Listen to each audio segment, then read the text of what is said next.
Hello friends, कैसे हो आप लोग। आप लोगों का स्वागत है आपके अपने चैनल ताबड़तोड़ पढ़ाई पर। मैं हिमांशु पालीवाल, आप लोगों का दोस्त, गाइड और मेंटर।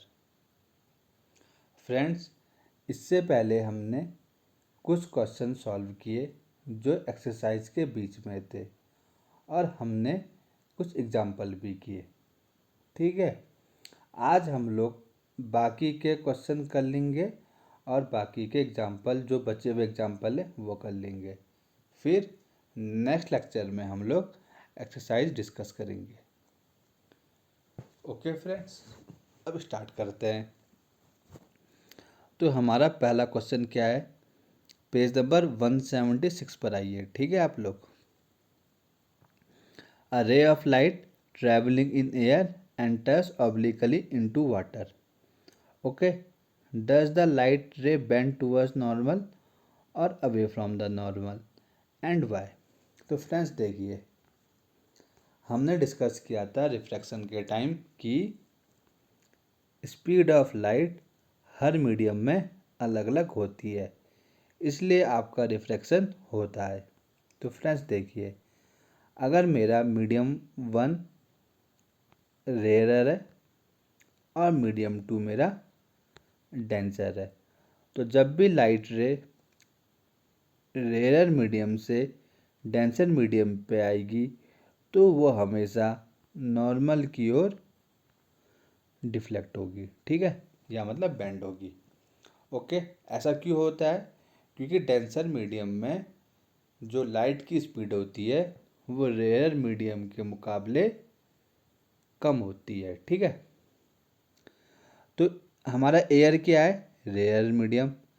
और हमारा वाटर क्या है? Denser medium. तो इसका आंसर क्या हुआ? इसका आंसर हुआ a ray of light bend towards the normal. Okay friends, चलिए आगे बढ़ते हैं। Light enters from air to glass having refractive index 1.5। अब हमको दे रखा है कि लाइट आपकी एयर से ग्लास पर जा रही है। ठीक है, एयर को मैंने माना मीडियम 1, ग्लास को मैंने मान लिया मीडियम 2। ओके, अब हमसे बोला है कि speed of light in vacuum हमको दिया है 3 × 10⁸ मीटर पर सेकेंड। ये रफली speed of light in air भी होती है। हमसे पूछा है speed of light in glass, मतलब speed of light in medium 2। तो फ्रेंड्स, मेरा रिफ्रैक्टिव इंडेक्स क्या होता है? Refractive index of medium 2 with respect to 1 हमको गिवन है 1.5, और हमको गिवन है speed of light in medium 1 3 × 10⁸ metre per second. तो हमें पता है refractive index N two 1 equal to speed of light in medium 1 upon speed of light in medium 2। तो ये हमारा आएगा 1.5 equal to C upon V. तो V equal to C means 3 × 10⁸ upon 1.5। तो हमारा आंसर आ गया 2 × 10⁸ metre per second. I hope ये clear है आप लोगों को। फ्रेंड, जो ये फॉर्मूला है ना, इसको आप लोग अच्छे से समझिए और इसके क्वेश्चन की प्रैक्टिस करिए। ठीक है, और मैं भी क्या करूँगा, पिछले साल के जितने क्वेश्चन आए हैं इस फॉर्मूला पर बेस्ड उसको एक बार डिस्कस करूँगा। ठीक है, क्योंकि ना इसमें मैंने देखा है बच्चों को डाउट होता है कि ये N21 क्या है, ऊपर क्या लेना है, नीचे क्या लेना है, क्यों लेना है, क्या लेना है। ठीक है, तो फ्रेंड्स सिंपल इसको याद रखने का तरीका समझिए, एक ट्रिक से याद कर लीजिए। मैं अगर बोलूँ N21, तो 1 जैसे यहाँ पे बाहर से है ना, 1 देखिए N21 में 1 यहाँ पर है, तो स्पीड इन मीडियम 1 कर लूँगा मैं, और नीचे स्पीड इन मीडियम 2 कर लूँगा। ठीक है, मैं ऐसे याद रख लेता हूँ उसको। चलिए अब आगे बढ़ते हैं। अब क्वेश्चन पूछ रहा है कि जो टेबल है 10.3 उसमें किसकी सबसे ज़्यादा ऑप्टिकल डेंसिटी है। तो फ्रेंड्स ऐसे याद कर लीजिए आप लोग, ऑप्टिकल डेंसिटी जो होती है वो डायरेक्टली होती है रिलेटेड रिफ्रैक्टिव इंडेक्स से। सही है, जितना ज़्यादा रिफ्रैक्टिव इंडेक्स उतनी ज़्यादा ऑप्टिकल डेंसिटी। जितना कम रिफ्रैक्टिव इंडेक्स उतनी कम ऑप्टिकल डेंसिटी। तो हमारी टेबल के हिसाब से सबसे कम रिफ्रैक्टिव इंडेक्स किसका है? एयर का। तो एयर की ऑप्टिकल डेंसिटी लोएस्ट। और डायमंड की हमारे टेबल के हिसाब से रिफ्रैक्टिव इंडेक्स सबसे ज़्यादा है, तो डायमंड की ऑप्टिकल डेंसिटी सबसे ज़्यादा होगी। ओके फ्रेंड्स, चलिए आगे बढ़ते हैं। अब क्वेश्चन नंबर 4, इसमें से हमें बताना है कि हमें कुछ मीडियम दिए हैं और बताना है कि लाइट किस में सबसे फास्ट चलेगी। तो फ्रेंड्स सिंपल है, जो मैंने आप लोगों को अभी थोड़ी देर पहले भी बताया था, speed of light is inversely proportional to refractive index. जितना ज़्यादा रिफ्रैक्टिव इंडेक्स होगा, स्पीड ऑफ लाइट उतनी कम होगी उस मीडियम पर। सही है। जितना ज़्यादा high refractive index, speed of light उतनी कम। जितना कम refractive index, speed of light उतनी ज़्यादा। ओके, चलिए आगे बढ़ते हैं। The refractive index of diamond is 2.42।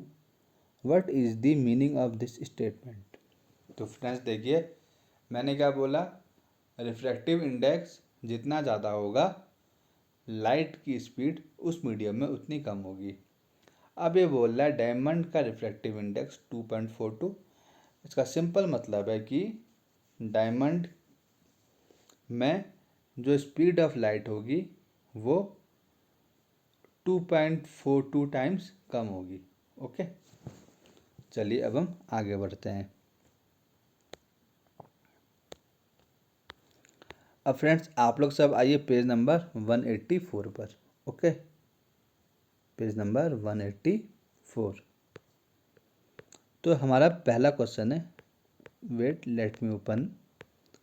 हाँ ठीक है, हमारा पहला क्वेश्चन है, define one dioptre of power of a lens.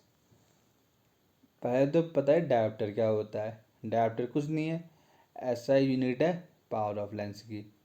अब वन डायोप्टर कैसे डिफाइन करते हैं? जैसे अ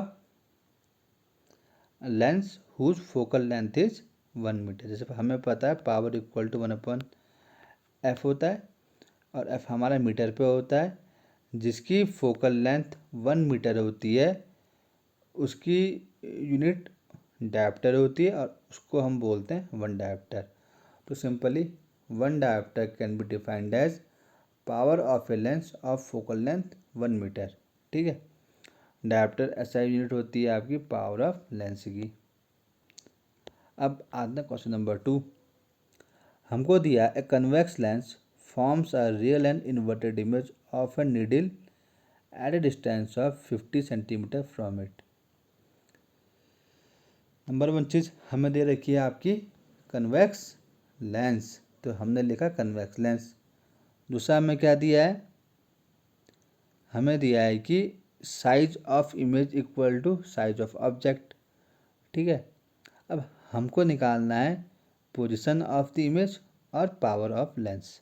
ठीक है, तो देखिए, जब size of image equal to size of object है, कन्वेक्स लेंस का केस है, ये किस केस में पॉसिबल है?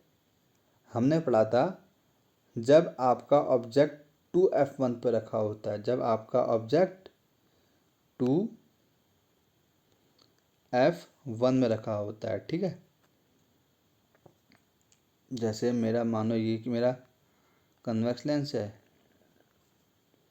ये O है, ये मेरा f1, ये मेरा 2f1, ये मेरा f2, ये मेरा 2f2। तो जब भी मेरा ऑब्जेक्ट रखा है 2f1 में और मेरी इमेज फॉर्म हुई है 2f2 में, और दोनों बराबर इमेज है, इसका मतलब होता है कि देखिए आपका जो u है और जो आपका v है वो दोनों बराबर है, बस उनके साइन अपोजिट है। ठीक है, तो मुझसे क्या बोला है, size of image equal to size of object. It means अगर मेरा u 50 है तो मेरा v भी 50 है। तो ये कन्वेक्स लेंस है, यू हमारा हमेशा नेगेटिव रहेगा, तो यू मेरा -50 आएगा और वी मेरा +50 आएगा। ठीक है, अब यहाँ से मैं एफ निकाल के उसको पावर के फॉर्मूले में पुट कर लूँगा। देखिए यू मेरा कितना है, यू है मेरा -50,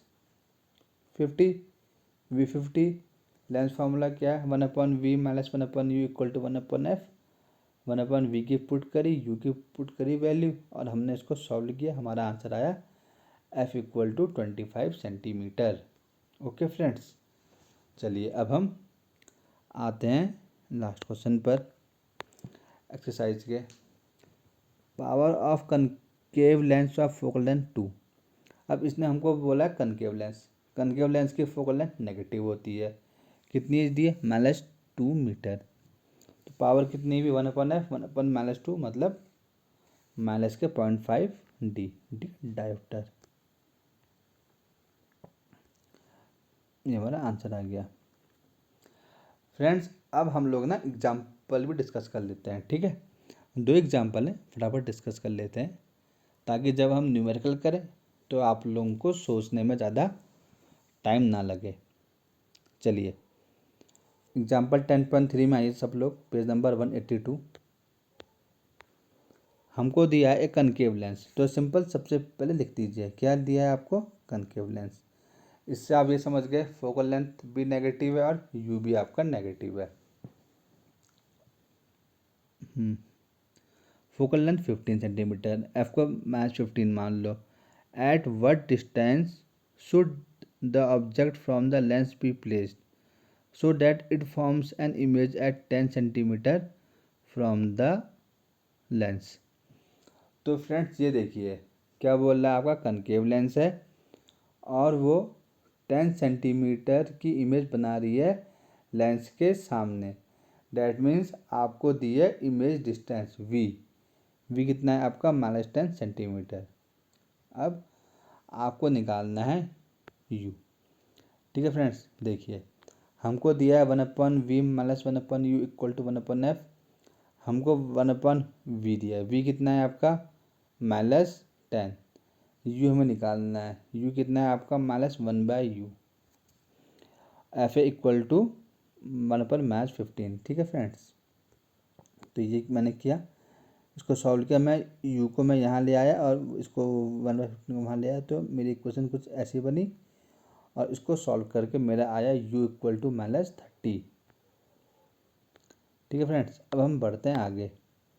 अब इसने हमसे पूछा फाइंड करने के लिए magnitude produced by the lens. तो हमें पता है m = v/u और हमारा v गिवन है -10, u हमें मिल गया -30, तो हमारा आ गया मैग्नीफिकेशन = 1/3। मतलब जो आपकी इमेज है वो 1/3 हो गई है। फ्रेंड्स कई बार ना वो बोर्ड में दे देता है आपका क्वेश्चन देगा आपको और बोलेगा कि इसको सब कुछ रे डायग्राम में रिप्रेजेंट करिए। तो फ्रेंड्स मैंने यहाँ पर रे डायग्राम भी बना रखा है इसका, आप लोग इसको भी देख लेना। ठीक है, कुछ नहीं है, कनकेव लेंस है और हमारा हमसे बोला है कि यू हमको 30 दिया, एफ 15 दिया, हमने सॉल्व किया तो हमारा वी 10 आया, सब कुछ मेंशन किया हमने, इसको दिखा दिया। अब आते हैं फ्रेंड्स आज के लास्ट क्वेश्चन पर। देखिए इसमें हमें क्या दिया है, कन्वेक्स लेंस दिया है जो कि 2 सेंटीमीटर टॉल है। तो फ्रेंड्स सबसे पहले मैंने लिखा कन्वेक्स लेंस, इससे मुझे ये पता चल गया कि एफ मुझे लेना है पॉजिटिव। हाइट हमको +2 दिया है, फोकल लेंथ +10 दिया है, ऑब्जेक्ट डिस्टेंस -15 दे रखी है। ठीक है, हमको वी निकालना है, एच डैश निकालना है। फ्रेंड्स देखिए डायरेक्ट आइए आप लोग लेंस फार्मूला पर, 1/v - 1/u = 1/f। इसमें सब जगह वैल्यू पुट करिए, आपका आंसर आ जाएगा 1/v = 1/30। ठीक है, तो v = 30 सेंटीमीटर। अब v मतलब साइन प्लस है, दैट मीन्स जो इमेज है वो आपकी राइट हैंड साइड में फॉर्म हुई है। ओके, चलिए अब ऐसे हम लोग यहाँ से एच डैश निकाल देंगे। एच डैश क्या होता है, h dash upon h equal to v upon u. यहाँ से आपका आ गया h dash equal to -4। Minus का मतलब हुआ जो इमेज है वो रियल और इन्वर्टेड बनी है। तो इसको भी फ्रेंड्स हम एक बार रे डायग्राम में देख लेते हैं कि हमारा रे डायग्राम में क्या बन के आ रहा है। सही है, तो ये हमारा बन के आ रहा है आपका, हमने बनाया कन्वेक्स लेंस, ये f10 दिया है, ये हमें u15, तो 10 और 15 के बीच में आएगा। इसकी इमेज बन रही है बियॉन्ड 2f2। ये कौन सा केस है, when an object is placed between f1 and 2f1, उस केस में आपकी इमेज कहाँ फॉर्म होती है, बियॉन्ड 2f2। ठीक है फ्रेंड्स, तो फ्रेंड्स ये हमने किया आज का लेक्चर कंप्लीट। अब नेक्स्ट 2 लेक्चर में हम लोग इस चैप्टर की एक्सरसाइज कंप्लीटली कंप्लीट कर लेंगे। ठीक है, तो फ्रेंड्स आप लोग इसको देखिए और अपना पढ़ते रहिए, रिवाइज करते रहिए और खेलते कूदते भी रहिए।